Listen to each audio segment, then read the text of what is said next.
Well, yeah, so there you go. All eyes will be on them. Well, yes, the screening is over.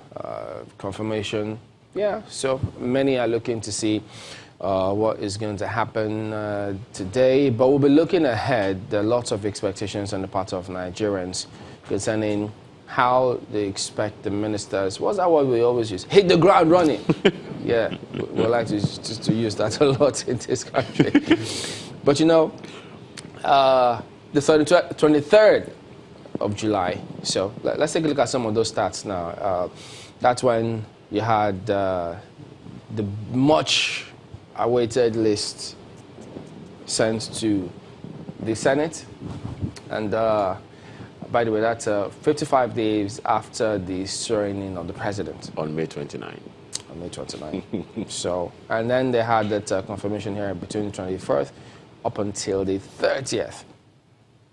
So today and tomorrow will be that induction. And then on the 21st, they're expected to be inaugurated, sworn in, if you will. So we've seen how they say, look, all those 43 ministers will spend, what, 2.5 billion naira. Vanguard gives us a breakdown of all those emoluments. But in terms of the percentage here, someone's got to make a case for the women folk. 16% is way less 35, the affirmative action. Well, you've got 14 of them who are returning, so 32%, 7 former governors, 7 former senators. How many members? Former House of Reps? Okay. A couple. So there you go. But all right, let's go to Abuja and find out what do our guests think of what's going to come for the ministers.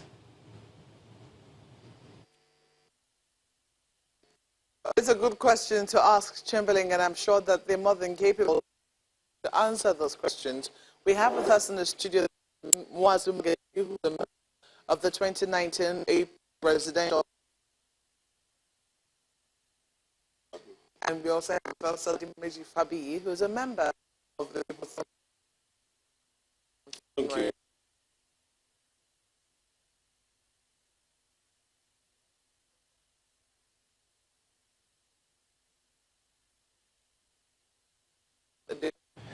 Well, technology. Sometimes these things happen, so as you can clearly see. Science and technology has to give you a little more attention to. What? That makes sense. I mean, come on. Oh dear. Just last week we were talking about 5G coming on board. You know, 5G coming on board. Yes. Many people are still grappling with the 3G in some localities. You mean the 2G? The 4G. 2.5. Well, it's good to talk about it. There's nothing wrong in talking about all of this. It's actually, it tells us where we are in the scheme of things, really. Earlier you talked about the percentage. Well, while the percentage angle is a good conversation for development, for those in the development space, what would be instructive to many people would be, look, how does this really impact progress in the nation? We've also, you know, during the elections and before, during and after the elections, we talked about the youth percentage in percentage representation in government at various levels. How much that has or will impact anything is also something that people are waiting to see. Well, I don't know how many youths in African Union definition are in the cabinet. Not youths by heart, yeah, just by age, you mean? By age. Okay. I don't know about the heart part of it, because you can't even measure the youth by heart. You know, my dad is 80, he says it's youth by heart. So. But you know, I think it's also important because, so we have that, and then there's the federal character. Yeah. So people say if we have the federal character in place, why don't we have some form of age character, gender character? I mean, they will say that did you think of, you know, performance, for example, when you put the, you know, the federal character in it? Some will say yes. I mean, you need to have a cabinet, for example, that is representative of the whole country. So how about we have a cabinet that is representative of the, you know, the age or the gender and what have you? So, I mean, putting that side by side, I think some people are saying it makes sense. It will actually engender performance. Well, yeah, I mean, it's a matter that will be consistently focused on. And again, we always say it's a work in progress. So I expect that, well, much as the president has said that they're going to monitor the performance of the ministers? I'm assuming that, look, will there be KPIs? Do they have KPIs? What do they expect them to achieve? Have they given all of those targets? And by the way, you know, while they went through the screening, where many thought that they should have attached all those portfolios, and that wasn't done, who knows if the next time out it will be done, whoever is in charge, you know, the next time around. But is there any indication whatsoever that the question areas for those nominees will be where, I mean, we're like to assume that those who are returning will be going back to their positions. We like to assume, I use that advisedly because, look, this is politics. So you never can tell what politicians can do. So assuming they're going back there. So what about the incoming chaps? So are they, where they question them on, is that where they're going to be? Because, you know, some of them are proficient in their profession, and they're professionals in different fields. So who knows? You know, it'll be good to, I mean, I don't know if it's should we even listen to a little? To see some of those ministerial screening sure. report, see how that goes. Day 4 of the ministerial screening by the 9th Senate kicked off at 10:30 a.m.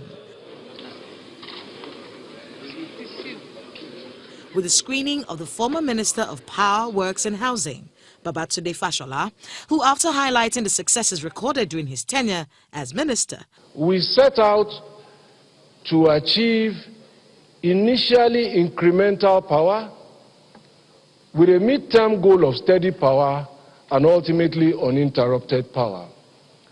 We focus essentially on completing what we inherited, and this led us, for example, to recovering 720 containers belonging to the Federal Republic of Nigeria containing transmission equipment that had been left at the Nigerian port for almost a decade. Those equipment ultimately found their way to over 100 substations across the country, and we have completed some of them by the time I left office. And I remember some notable ones like in Sokoto, in Mayobewa, in Ikurudu, in Ikotekpene, in Katankpe, in Akpo, to mention a few. the nominees from Kaduna and Kwara states were next, and the Senate kept to its rule on female nominees by asking Bemishola Saraki to take a bow.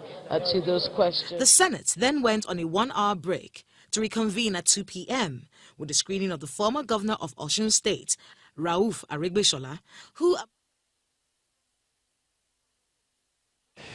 So many questions now. Will the FCT minister return to his position? Will Uchioga be in the Ministry of Petroleum Industry? So who knows? But let's get back to our guest now in Abuja. Marpa.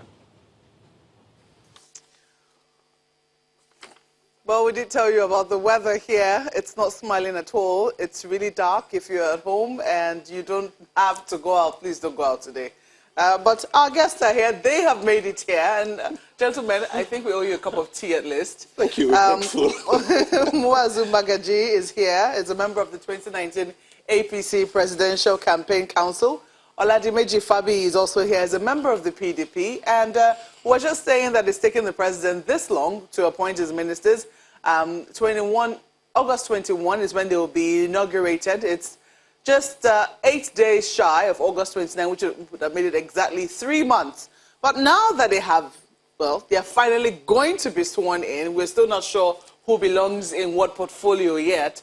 Can you tell us what your expectations are for the ministers, especially as the president says that they're going to be monitored to deliver on the next level promise? Let me start with you, Dimeji. Do you have any expectations for these ministers? Yeah, let me begin by saying that as a member of the PDP, we have our reservations about the whole thing.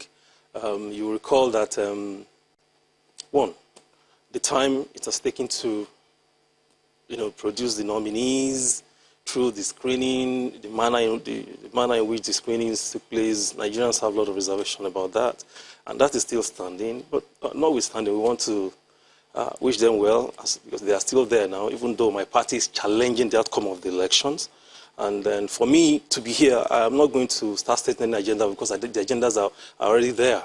And then for them, the whole Nigeria, two things, good governance and then trust. Nigerians should be able to trust. Do you think the president's ministers can deliver? I mean, looking at the caliber of people he's appointed, 43 of them in all.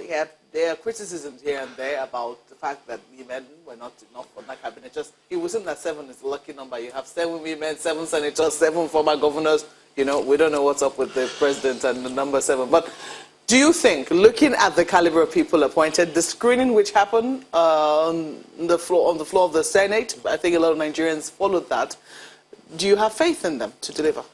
Well, it's yet to be seen, but personally, I don't. I don't know for the larger society, but personally, I don't, because there are quite a number of them that had, stain of corruption, and then Nigerians have been voicing this out times and times again. So, and we can't run away from all these facts. So, whatever they are bringing, we are waiting. We want to see. Because here is a government that have been in government the last 4 years. We've been able to. We saw what they did. You can measure it. You can even feel it if there's anything there. So we are however long or short they stay now, we are waiting. Because I remember PDP in 1999 when they came into power, there are some fundamentals they did. There's something critical, something fundamental, and that is the ability of the PDP to enthrone people centered, or let me say people-focused programs and policies that are people-oriented. And that has been the yardstick, and we hope they'll be able to meet that standard. Because whether you like it or you give it to PDP, quite a number of landmark achievements were made during the time. One of them is what everybody is enjoying today in the country, the GSM, the telecommunication revolution, and so many others. They were able to fight security. They were able to fight corruption frontally, not the type we're having now. At that time, we were able to see those who are critical stakeholders in Nigeria being tried and some being convicted, and we're to see any of that. That's why I said the agendas are already there for them, and they came up with so many promises and things that they want to do. So we are waiting. We want to see how far they'll be able to go, however long or short they're able to stay. Because my party is challenging the outcome of that election in the court. And nobody can run away from that. Certainly not. I yes. mean, we wait to see what the outcome will be in the court of law. But while that is happening, I know that today we're seeing just on the front pages that the president is asking the court to dismiss the petition, that there is no proof against him. Anyway, that's for the court. Yes. You are a member of the APC. I don't know if you're happy with the fact that it's taken the president this long to appoint this cabinet, because some people will say, what exactly was very special about this cabinet that has taken this long?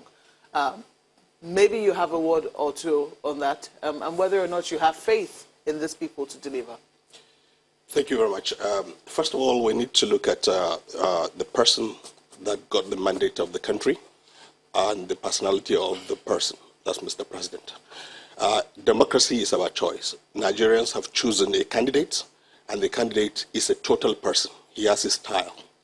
And therefore, by nature, the president does not rush to do things. We have known that now. And he has given his reasons for doing this because he has experienced issues that have been rushed, that have not yielded quality or credible results. So by nature, the person holding that mandate must be understood to have his means of delivering that mandate. So Nigerians should come to terms with the fact that the president is a slow, steady, but effective leader. Now, the truth of the matter is, with the experience we had in this country of rushing through things and delivering things that are suboptimal, that will not yield sustainable results, and that will basically come back to where we are now, accounting for several years of democratic experiment without a tangible leaf to where we should be. So my take is simple. The president took his time, and half the time he took from the first time. You could see the graph. If you are charting it, this is 50% more efficient than the previous term. And also the people...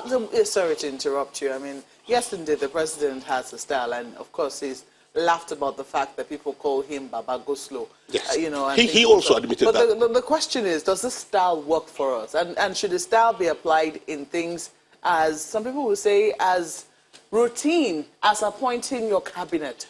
Because in the first term of the president, I think a lot of people indulged him, even though they complained about the fact that it's taking so long to, bring up a cabinet. But they said, well, maybe he's looking for, because he had this anti-corruption agenda. People said, oh, maybe, he has something really special planned. And then the ministerial list came out and people were like, but this list could have come out the following day after you were sworn in. These are not people who fell from the moon. These are the people who worked with you. So what was taking so long? And then this time around, we also saw then some efforts to even try and prune down the ministries. We saw a merger of some and things of the sort. So people were willing to indulge. This time around, there's been an increase, 43 ministers from last term's 36. What exactly are we indulging this time around? We're indulging in what's called political balancing and inclusiveness. The last time we pruned down the ministerial list was based on the fact that certain constituencies were taken out of the structure of the cabinet. Now, those constituencies have been returned. This is not new, and therefore you create an inclusive team and much more representative. You've just outlined the fact that the diversity of the team and the background of the team that's been put together represent both gender and both constituencies that are of different influence in the country. Now, I don't agree. Let's not go into gender. I don't agree. Let's not go into gender. I know, Mope, you will say that 7 women is not enough, but believe me. No, but I mean, it's certainly a far cry from where we're coming from. Oh, yes, of course. Not just, no, certainly I would not say it's a far cry enough. from where we're coming from. And then it's also a dip. But if you're looking at the president's first term. Correct. 6 from 36, it was a higher percentage. Yes. Number-wise is higher. 7 to 43. Number-wise is higher, right? And percentage-wise is lower. So there is high, there is low. And this is what politics is. You gain and you lose. Now, the truth of the matter is simple. I think we need to focus on, we have a team. The president has done his job as an executive leader of the country. He has brought out a team. He has gone through constituency representation based on the Constitution and based on his discretions. And he has brought diversity into the team. The next question is, what will this team do in the next few years that he has left? That is more fundamental than arguing about the structure of the team or who is on board. Because who is on board, you cannot argue. They are not stakeholders, they are not experienced, and they are part and parcel of the society called Nigeria. They represent the entire fabric of this nation. Whatever we use to analyze this team, they are part of us, we are part of them. We are a mirror of them, and they are a mirror of us. Whoever is taken, whoever is brought in today from this country is a transitional journey. We have to find the positive part of this team and deploy it for this country to move forward. And I would like to say simple. The president have outlined 3 very distinct agendas in the first term. Anti-corruption, basically economic growth, and security. So if we want to analyze where do we go from here, we should start from what is happening in this 3 agenda, and then what are the fundamentals that are required to move the country forward beyond the 3 agendas. If you look at security, you will say, yes, we have attained very good results in some very major disturbing areas of security. We have other areas that have opened up, and we are getting results. If you look at anti-corruption, you will see that the pedigree of the country as a member of the Committee of Nations, we have gained some respect. And this is the issue. The entire Nigerian society has been bedeviled by this mess called corruption, and we are actually, honestly, now trying to focus on what structure, apart from the language, apart from the laws, what structure is the next level agenda for fighting security. And economic growth, which I think to me is the next big thing, is the element that will constitute the economic growth of this country, needs to be focused on, and therefore the very individuals that we place to manage the economic growth of this country, we need to look at their agenda and advise them. Yeah, we still don't know who those people are. That's the question. We wait to see. But you have talked about good governance, Dimeji. You say that the mandate for them is going to be good governance. So some people have talked about the president's anti-corruption drive waning, but it would seem that in recent times we have beginning to see some cleansing happening from within. So recently we saw a member of the president's asset recovery team, I think is the head of the team, being asked, the ICPC being asked to investigate him and see whether indeed his certificates are true. The head of service has also come under questioning from the EFCC. And now this morning, the papers are awash with stories of the FIRS boss being queried Some people will say, is that also along the lines of the president saying that ministers will be monitored to deliver on their next level agenda? Does this give you faith that, you know, indeed that's what's going to happen this time around? I've just been told that you have to hold on. That you answer that question when we come back from this break. Okay. Please stay with us.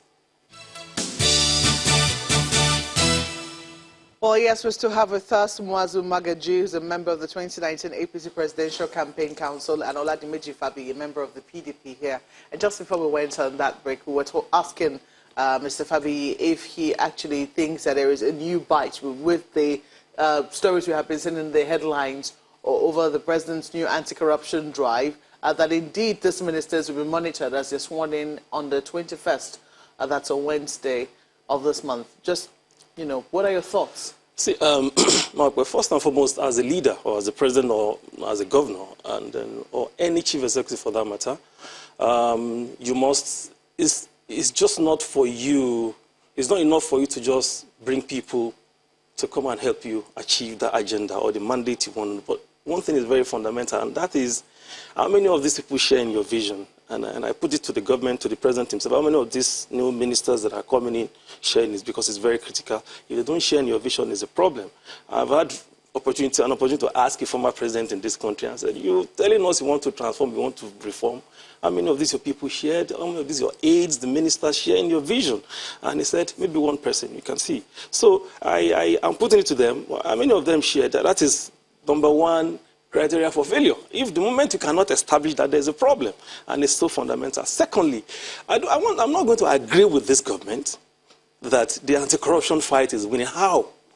You know, they're now talking of Obla, they're talking of, you said internal cleansing. Are they just waking up from their slumber? Where we had Minor Gate, we have the former SGF, where did all those things get us? So certainly all these ones will still go like that one. I don't want to mince word about it. So we know that they should know that they have to be responsible to Nigerians, and that is what I'm still lacking in this government. Now beyond that, when we try as a people to see that, okay, we get things in orderly manner, we want things to, you know, to be done in such a way that Nigerians will feel the impact of the government.